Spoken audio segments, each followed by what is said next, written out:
বিগত ঠিকাদারের মেয়াদ শেষ হওয়ার সাথে সাথেই আমরা এটা সরকারি নির্দেশনা অনুযায়ী আমরা নতুন ঠিকাদার নিয়োগ করেছি। এখানে ডিপিএম এর মাধ্যমে ড্রাই ডক কাজ শুরু করেছে গতকাল রাত 12টা থেকে।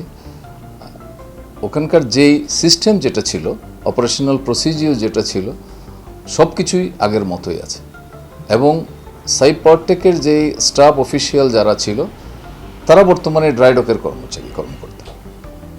তো সেই হিসেবে আমাদের কোনো সিস্টেমে কোনো চেঞ্জ আসে নাই, কোনো কার্যপ্রক্রিয়ার মধ্যে কোনো চেঞ্জ আসে নাই, আমাদের কম্পিউটার সিস্টেমে কোনো চেঞ্জ আসে নাই, সব কিছুই যথারীতি চলছে এবং স্মুথলি রান করছে। এক্ষেত্রে আমাদের চট্টগ্রাম বন্দরের কোনো রকম কোনো অসুবিধা নেই, ইউজারের পক্ষ থেকে কোনো অসুবিধা নেই, স্টেক হোল্ডারদের পক্ষ থেকেও কোনো অসুবিধা নেই। ড্রাই ডক এটা বিজনেস এন্টারপ্রাইজ, এখানে সবগুলো প্রফেশনাল লোক এবং অনেক লোক আছে যারা আসলে চট্টগ্রাম বন্দরেও ইতিপূর্বে কাজ করেছে। তো ড্রাই ডক হচ্ছে ওভারঅল এরা টপ ম্যানেজমেন্ট হিসেবে থাকবে, বাট এর অভ্যন্তরে ওনাদের অধীনস্থ যে কর্মকর্তা কর্মচারী তারা সবাই অভিজ্ঞ এবং সবাই এতদিন টার্মিনাল পরিচালনার সাথে সংশ্লিষ্ট ছিলেন। সুতরাং এই কাজ পরিচালনার ক্ষেত্রে কোনো অসুবিধা হবে না এবং আমরা অত্যন্ত আশাবাদী যে এই টার্মিনাল অপারেশন কার্যক্রম খুবই স্মুথলি রান করবে।